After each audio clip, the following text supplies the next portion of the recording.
নমস্কার বন্ধুরা, astrology update চ্যানেলে আপনাকে স্বাগত জানাই।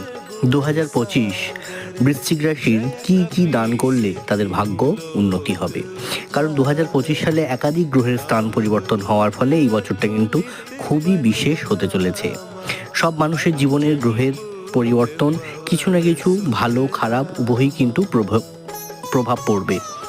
নতুন বছর 2025 কোন কোন রাশির জীবন কেমন কাটবে তা নিয়ে কিন্তু বিভিন্ন রকমভাবে আলোচনা আমি করেছি ভিডিও এবং শর্টসের মাধ্যমে, সেগুলো কিন্তু নিশ্চয়ই দেখবেন। আর অবশ্যই জীবনের পথ যদি আরও সুন্দর করতে চান তাহলে কিন্তু কিছু উপায় বা কাজ করতে পারেন, যেগুলো কিন্তু আপনার জীবনে বা 2025 সালটা স্পেশালি কিন্তু আপনারা খুব ভালো যাবেন। কি করবেন বৃশ্চিক রাশির জাতক জাতিকারা? বৃশ্চিক রাশির জাতক জাতিকারা দুর্গা মন্দিরে গিয়ে লাল ফুল অর্পণ করুন, সম্ভব হলে লাল বস্ত্র দান করতে পারেন। সারা বছর এই কাজটা করতে থাকুন, তাহলে কিন্তু আপনার খুব ভালো যাবে, খুব ভালো কাটবে আপনার 2025 সালটা।